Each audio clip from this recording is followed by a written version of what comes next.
Olá, seja muito bem-vindo ao dia 109 de 365 lendo a Bíblia. Estamos no livro de 1 Reis, para hoje são os capítulos 18, 19 e 20, e nós estamos lendo aqui a situação do povo de Israel debaixo da autoridade de Acabe e de Jezabel. Embora Acabe fosse o rei, quem dominava, quem estragava tudo, quem detonava tudo era Jezabel, sua esposa. Então nós temos muita coisa aqui para conversar, mas eu quero te falar sobre a questão dos deuses, né? Um dos milagres que Elias fez foi um dos sinais e maravilhas que ele fez foi orar e descer fogo do céu. Então vamos entender aqui o contexto. Então, no capítulo anterior, nós lemos que Elias tinha pedido para não chover, tinha orado, né? Falando assim, não vai chover. E eu falei que ali era uma resposta à própria maldade do povo. Porque a palavra de Deus é clara, falando assim, olha, se vocês me obedecerem, virá chuva no tempo certo, suas colheitas serão fartas. Mas se desobedecer, terá seca, terá fome, terá peste, terá doença, terá tudo. Então, ali no tempo de Elias, tempo de Acabe, que foi o pior rei, né, o que cometeu mais abominações. Então, assim, pensa, se antes de Acabe outros reis já tinham profanado o templo, já tinha, né, sido rebelde com o Senhor, para eles falarem que Acabe piorou, é ruim mesmo o negócio. E no capítulo 18 começa falando o seguinte: muito tempo depois, no terceiro ano da seca, a palavra do Senhor veio a Elias dizendo: vá apresentar-se a Acabe, porque farei cair chuva sobre a terra. E então, Elias, gente, eu quero ter essa obediência de Elias, que é obediência imediata. Elias foi se apresentar. Então, assim, Elias, ele não ficava discutindo com Deus. Ele realmente tinha essa submissão, esse coração de falar assim, tá bom, Senhor, é isso que o Senhor quer que eu faça? Eu vou lá fazer. Eu quero muito chegar neste nível de ser imediato, mas ainda tem coisas que eu questiono, que eu fico, ai, Senhor, mas é o Senhor mesmo que tá falando comigo, não sei. Mas é como disse uma vez, eu ouvindo uma pregação do Luciano Subirá, ele falando assim, é para abençoar alguém? Então é Deus que tá mandando, vai lá e obedece. Por quê? Porque você nunca, pela vontade da sua carne, você não vai querer abençoar alguém, porque a nossa carne ela é pecadora. O inimigo também não vai ficar no seu ouvido, olha, abençoa fulano, então só pode ser Deus falando, vai lá e obedece. Então tenho tentado ser mais imediata, mas ainda não estou nesse time de Elias, que vai lá e cumpre.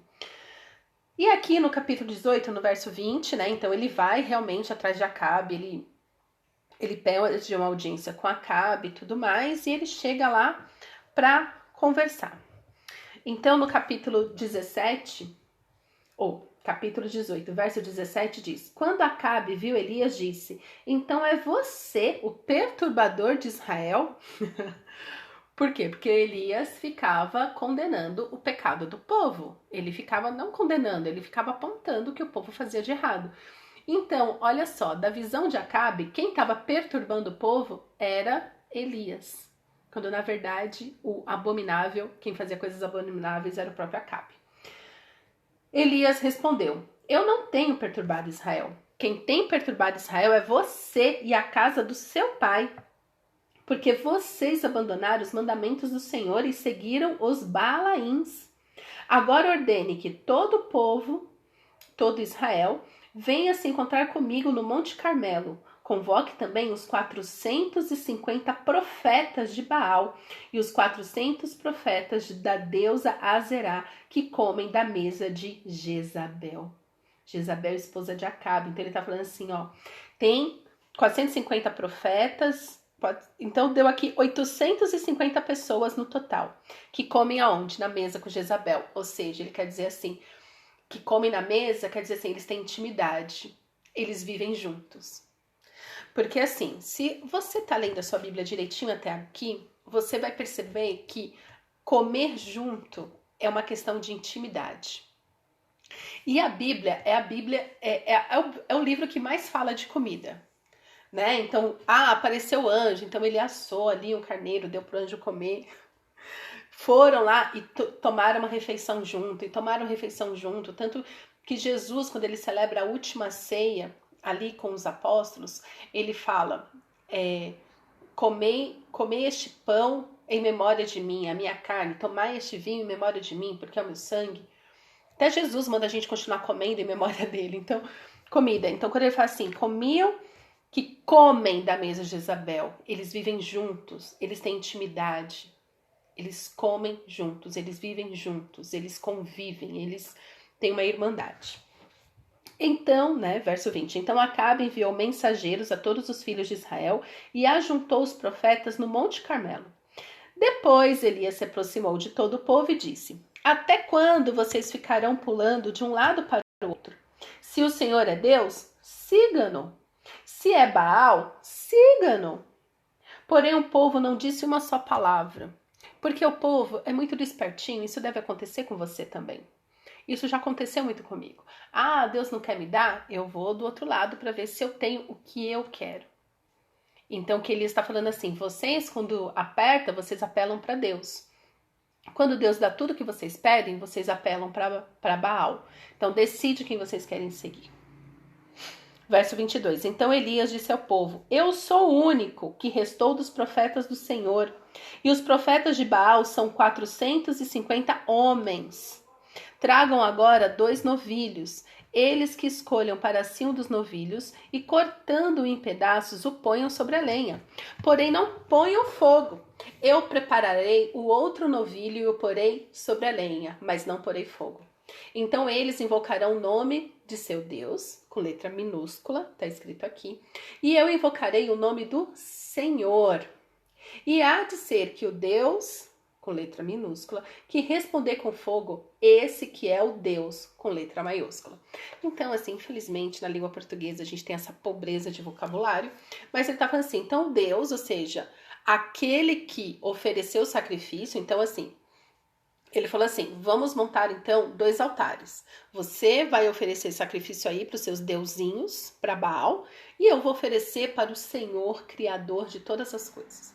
E aquele que responder com fogo, ou seja, aquela oferta que queimar, este é o verdadeiro Deus. E todo o povo respondeu, é uma boa proposta. Verso 25. Elias disse aos profetas de Baal, escolham um dos novilhos e preparem-no primeiro, porque vocês são muitos. Depois invoquem o nome do Deus de vocês. De novo, Deus com letra minúscula. Mas não ponham fogo na lenha. Pegaram o novilho que lhes foi trazido, prepararam-no e invocaram o nome de Baal desde a manhã até o meio-dia, dizendo, ó Baal, responde-nos. Porém não se ouviu nenhuma voz e não houve quem respondesse. E ficaram pulando ao redor do altar que tinham feito. Ao meio-dia, Elias começou a zombar deles, dizendo, gritem mais alto, porque ele é Deus. De novo com letra minúscula. Pode ser que esteja meditando, atendendo a necessidades ou viajando. Talvez esteja dormindo e necessite que o acordem. E eles clamavam, ou seja, gente, Elias, uma pessoa que tem Jesus é uma pessoa muito abusada, né? Olha que cara abusado, ele vai gritar mais alto. Seu Deus não é o verdadeiro, vai que ele tá dormindo ou meditando. Olha aí, vai que ele tá meditando. Mas eles, começou a zombar. Verso 28. E eles clamavam em altas vozes e se cortavam com facas e com lanças, segundo o seu costume, até ficarem cobertos de sangue. Gente, não é à toa que Deus acha isso abominável. Não é esse tipo de sacrifício que o nosso Deus requer de nós. O que o Senhor requer de nós é mais um sacrifício, é totalmente um sacrifício de atitude, de rendição, de confiar nele, de ter fé, do que ficar se cortando. Deus não tem prazer nesse tipo de sacrifício. Um sacrifício onde acaba você achando que por causa da dor que você está infringindo ao seu corpo, é por isso que Deus vai te responder. Deus não gosta disso. 29. Passado o meio-dia, eles profetizaram até a hora do sacrifício da tarde. Porém não houve voz, nem resposta, nem atenção alguma. Então imagine esse povo gritando, 450 homens gritando, oferecendo sacrifício, se cortando, se cobrindo de sangue, de tanto que eles clamavam, e nada aconteceu, absolutamente nada. Então Elias disse a todo o povo: aproximem-se de mim. E todo o povo se aproximou dele. Elias restaurou o altar do Senhor, que estava em ruínas. Pegou 12 pedras, segundo o número das tribos dos filhos de Jacó, a quem tinha vindo a palavra do Senhor, dizendo: o seu nome será Israel. Com aquelas pedras edificou o altar em nome do Senhor. Ao redor dele fez uma vala capaz de conter 2 medidas de sementes. E então armou a lenha, cortou o novilho em pedaços e o pôs sobre a lenha. Então disse: encham 4 cântaros com água e derrame sobre o holocausto e sobre a lenha. Disse ainda: façam isso outra vez. E eles os fizeram. Disse mais: façam isso pela 3ª vez. E eles o fizeram pela 3ª vez. Lembra, Deus não tinha mandado a chuva ainda. Deus tinha falado que ia mandar a chuva. Então, onde que no meio da seca esse povo achou tanta água para desperdiçar? Eu acho que o povo ficou pensando assim: este Elias tá doido, ele tá desperdiçando água. Como que a gente vai beber água depois disso? Porque eram 3 anos de seca. Já fazia 3 anos que tinha seca, que não chovia. E Elias lá, inundando. Por quê? Porque Elias já tinha a palavra do Senhor que ele faria chover. E ele, lógico, queria exibir, ele queria mostrar, ele queria provar, ele queria um sinal e maravilha. Lembra, ele começou com isso falando: olha, nós vamos invocar, e aquele que responder com fogo, este é o verdadeiro Deus. E ele encharcou com água, justamente para provar quem era o Deus que eles já tinham se esquecido. Verso 35, a água escorria do altar e enchia também a vala aberta. Quando chegou a hora do sacrifício da tarde, o profeta Elias se aproximou do altar e disse: ó Senhor, Deus de Abraão, de Isaque e de Israel, que hoje se fique sabendo que tu és Deus em Israel, e que eu sou o teu servo, e que segundo a tua palavra fiz todas estas coisas. Responde-me, Senhor, responde-me, para que este povo saiba que tu, Senhor, és Deus e que fizeste o coração deles voltar para ti. Então caiu fogo do Senhor e consumiu o holocausto, a lenha, as pedras e a terra. Ainda lambeu a água que estava na vala. Quando o povo viu isso, todos se prostraram com o rosto em terra e disseram: o Senhor é Deus, só o Senhor é Deus. Só o Senhor é Deus. Queridos, quando tudo estiver difícil, quando você olhar ao seu redor e ver pessoas se cortando, quando você olhar ao seu redor e tiver uma seca, se mova pelas promessas do Senhor na sua vida. Elias já tinha a palavra: eu farei chover. Eu trarei chuva. Eu quero que este povo saiba. Então Elias se moveu pela palavra do Senhor. Não foi pelo que ele achou ser certo, não foi porque ele queria que fosse certo, mas pela palavra do Senhor ele se moveu e por isso ele pôde falar. E qual que é o propósito do Senhor desde Adão e Eva? Manifestar a glória dele. Mostrar para as pessoas quem é o nosso Deus, quem é o Deus verdadeiro. A nossa palavra tem que falar deste Deus, tem que mostrar quem é este Deus nas nossas vidas. Só o Senhor é Deus. Quando você não tiver nada ao seu redor contribuindo, olhe pela sua fé e diga: só o Senhor é Deus. Manifesta a tua glória neste lugar. Porque o propósito se cumpriu. O povo viu isso e se prostrou com o rosto em terra e disse: só o Senhor é Deus. Verso 40, então Elias disse: prendam os profetas de Baal, que nenhum deles escape. Eles os prenderam e Elias os fez descer até o ribeiro de Quizon e ali os matou. Verso 41, então Elias disse a Acabe: suba, vá comer e beber, porque já se ouve barulho de abundante chuva. Acabe saiu para comer e beber, mas Elias subiu até o alto do Carmelo. Ali, encurvado para a terra, pôs o rosto entre os joelhos e disse ao seu servo: Vá e olhe para o lado do mar. Ele foi, olhou e não viu e disse: Não vi nada. Então Elias disse: Volte. E assim foi por 7 vezes.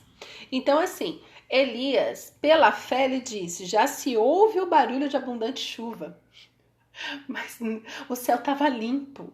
Não tinha nada, não tinha menção de uma gota de chuva. Mas Elias falou para Acabe: Vai, que já se ouve o barulho. Ele fala isso pela fé. Por quê? Porque ele sabe quem é Deus. Na 7ª vez, o servo disse: Eis que se levanta do mar uma nuvem, pequena, como a palma da mão de um homem. Então Elias disse: Suba e diga a Acabe: Apronte o seu carro e desça, para que a chuva não o detenha. Em pouco tempo o céu escureceu, com nuvens e vento, e caiu grande chuva. Acabe subiu ao carro e foi para Jezreel. A mão do Senhor veio sobre Elias, que cingiu os lombos e correu na frente de Acabe, até a entrada de Jezreel. Gente, que extraordinário. Que possamos testemunhar nas nossas vidas o mover do Senhor. Este fogo que consome todo o pecado, que nos faz nos prostrar diante dele e falar: só o Senhor é Deus. Que a gente possa realmente se mover pela palavra, pelas promessas do Senhor e falar: eu já ouço o barulho de chuva. O céu estava limpo, como que ele estava ouvindo? Mas pela fé ele disse, tanto que ele teve que orar. Ele não orou uma vez, ele orou 7 vezes, até que ele viu acontecer uma nuvem do tamanho da mão de um homem. E ele falou: agora vai chover, agora vai chover. Então veio a palavra, veio a promessa. Elias se moveu pela palavra do Senhor e agora, pela palavra do Senhor, ele orou até acontecer. Continue orando pelas promessas do Senhor na sua vida, porque vai acontecer. E na medida que você orar, a sua fé vai se fortalecer.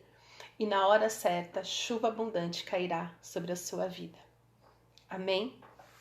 Pai, obrigada pela tua palavra. Ó Senhor, fortalece a nossa fé. Renova, Senhor, a nossa esperança em Ti. Fortalece, Senhor, a nossa alegria no Senhor. Nos faz, Senhor, ser um testemunho vivo da Tua glória, do Teu poder, dos Teus milagres. Opera, Senhor, sinais e maravilhas no nosso meio. Manifesta a Tua glória neste lugar. E nos ensina, Senhor, a depender do Senhor cada dia mais. Em nome de Jesus. Amém.